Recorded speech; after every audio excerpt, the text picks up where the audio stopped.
Hello everyone, welcome into the practical of BIT Basics of Information and Technology। इस practical में हम बात करेंगे कंप्यूटर के बारे में। कंप्यूटर क्या होता है, क्यों होता है, कैसे हम यूज़ कर सकते हैं, कहाँ यूज़ कर सकते हैं और उसके पार्ट्स क्या क्या होते हैं। ओके, तो लेट्स स्टार्ट प्रैक्टिकल। तो सबसे पहले हम बात करेंगे कंप्यूटर क्या होता है, कंप्यूटर की परिभाषा क्या होती है। तो basically computer is an electronic device for storing and processing data, typically in binary form according to instructions given to it in variable program। तो कंप्यूटर वो मशीन होती है जो प्रोसेस करती है, डेटा को स्टोर करके रखती है जो हम उसे बताते हैं। ओके, अब हम बात करते हैं कंप्यूटर के पार्ट्स के बारे में। बेसिकली कंप्यूटर के दो पार्ट्स होते हैं, hardware and software. Hardware part वो होता है जिसे हम देख सकते हैं, फील कर सकते हैं, टच कर सकते हैं, और सॉफ्टवेयर पार्ट वो होता है जिसे ना तो हम देख सकते हैं, ना तो फील कर सकते हैं और ना टच कर सकते हैं, हम उसे यूज़ कर सकते हैं। That's a software. सॉफ्टवेयर की बहुत सारी कैटेगरीज होती हैं जिन्हें हम बाद में डिस्कस करेंगे। पहले हम हार्डवेयर को डिस्कस करते हैं। हार्डवेयर में जैसे कि आप पिक में देख सकते हो, हमारे पास कंप्यूटर के बेसिकली 2-3 पार्ट्स होते हैं जो हमें सामने बाहर दिखाई देते हैं, जैसे monitor, keyboard, mouse, CPU, UPS. ये सारे पार्ट होते हैं कंप्यूटर के जो हमें बाहर दिखाई देते हैं। और इसके अलावा जो ज़रूरी पार्ट होते हैं कंप्यूटर के, वो हमारे सीपीयू के अंदर लगे होते हैं, हमारे सिस्टम के अंदर लगे होते हैं, जिनसे कंप्यूटर हम यूज़ करते हैं, जैसे कि motherboard, power supply, RAM, processor, hard disk, उसका video card, system fans, processor fans, CD ROM. ये सारे इंटरनल पार्ट होते हैं जिन्हें हम अब डिस्कस करेंगे कि कौन सा पार्ट किस लिए होता है। ओके, तो सबसे पहले बात करते हैं मदरबोर्ड की। Motherboard is like a hub of computer. जो जितने भी कंप्यूटर के पार्ट्स होते हैं, जैसे हमारी हार्ड ड्राइव, रैम, प्रोसेसर, सभी कहाँ आके जुड़ते हैं? वो मदरबोर्ड से आके जुड़ते हैं।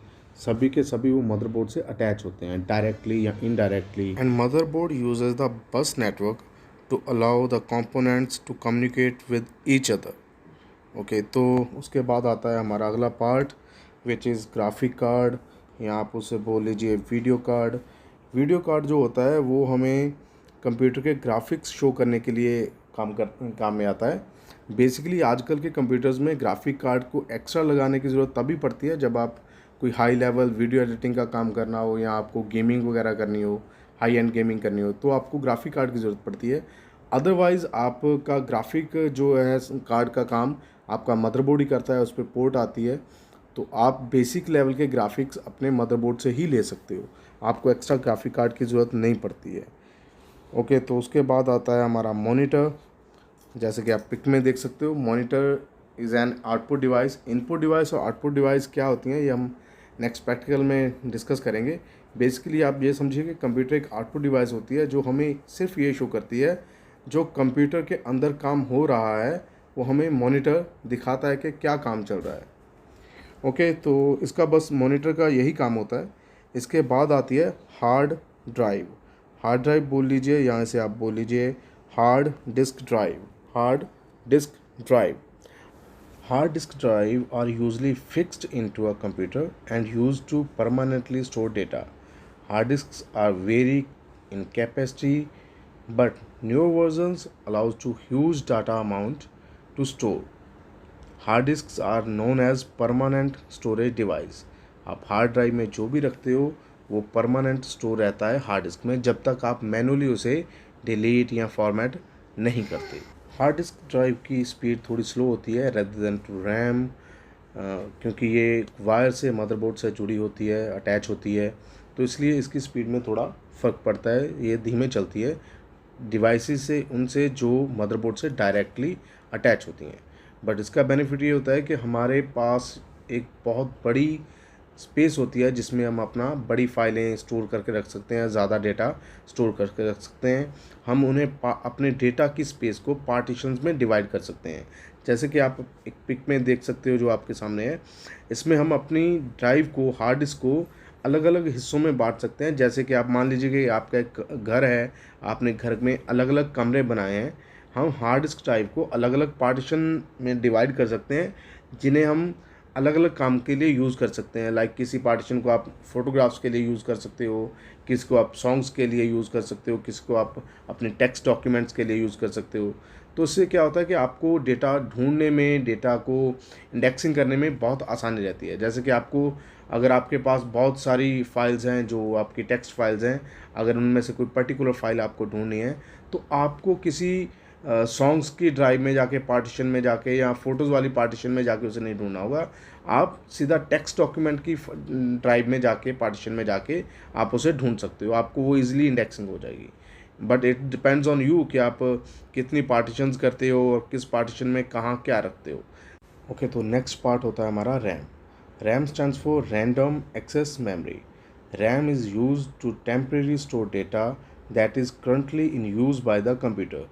जैसे कि रैम हमारा वो पार्ट होता है कंप्यूटर का जो डायरेक्ट कंप्यूटर से अटैच होता है। जैसे कि हार्ड डिस्क के बारे में हमने डिस्कस किया था कि हार्ड डिस्क एक वायर से अटैच होती है कंप्यूटर से, जिससे कि उसकी स्पीड में थोड़ा फ़र्क पड़ता है। लेकिन RAM is directly attached with motherboard, जिससे कि वो बहुत फास्ट वर्क करती है। तो इसमें टेम्परेली डेटा स्टोर होता है थोड़ा। जैसे कि अब मान लीजिए आप कोई मूवी देख रहे हो, तो मूवी का वो हिस्सा जो अभी प्ले होगा या प्ले हो रहा है, थोड़ा सा हिस्सा, वो डायरेक्टली हार्ड डिस्क में से उठ के आपकी रैम में चला जाएगा, जिससे क्या होगा, वो फास्ट परफॉर्मेंस में वर्क करेगा। सेम टाइम में आपने कुछ सॉन्ग चला रखे हैं, या आपने कोई फोटोग्राफ्स रखी है, या आप टेक्स्ट डॉक्यूमेंट रख रहे हो, वो टेम्परेली डेटा हार्ड डिस्क से उठ के आपकी रैम में आ जाएगा, जिससे वो बहुत ही फास्ट आप उसे काम में ला सकते हो। लेकिन जैसे ही आप सिस्टम को बंद करोगे, सिस्टम को शट डाउन करोगे, वो वापस अपनी होम लोकेशन पे चले जाएंगे, which is the hard drive.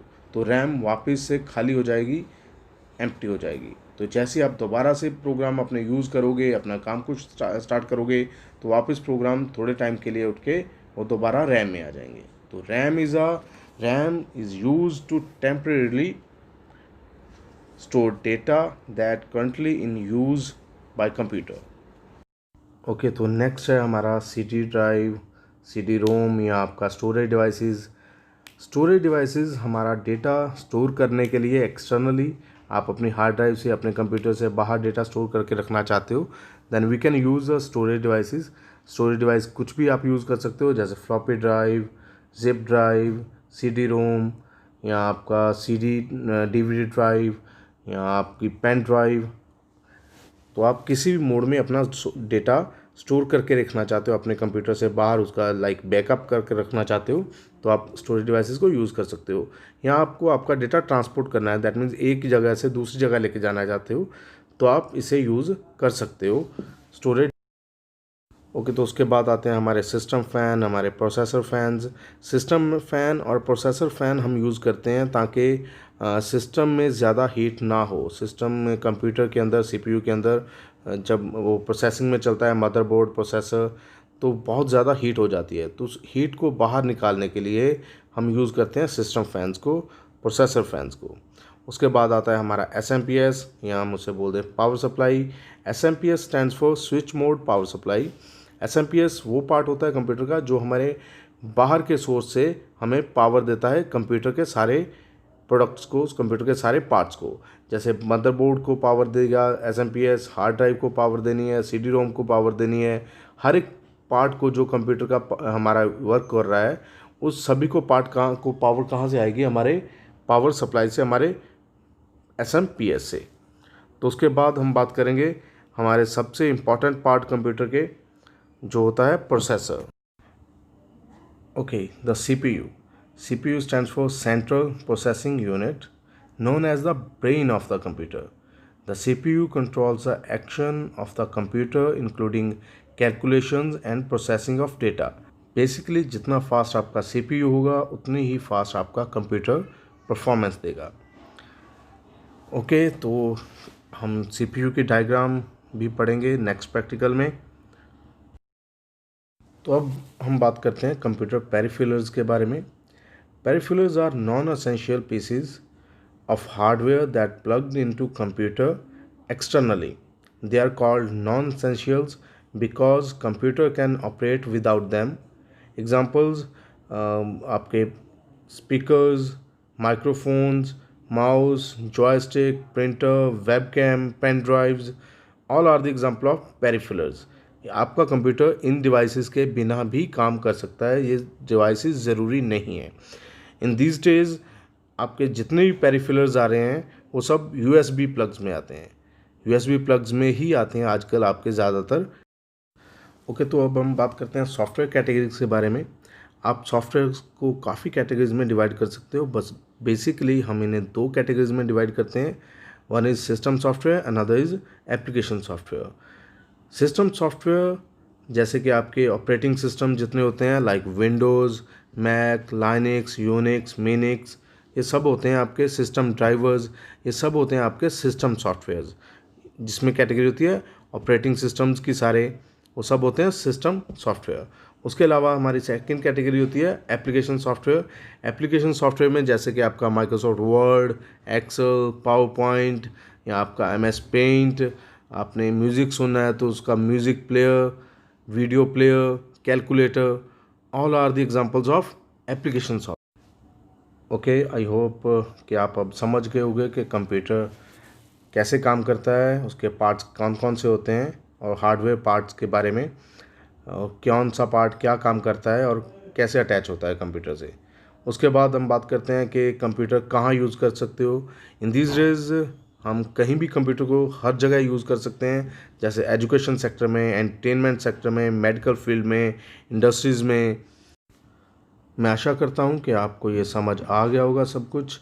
अगर किसी को किसी चीज़ के बारे में नहीं समझ आया, उनके कुछ क्वेश्चंस हैं, कुछ सवाल हैं, तो आप हमसे पूछ सकते हो।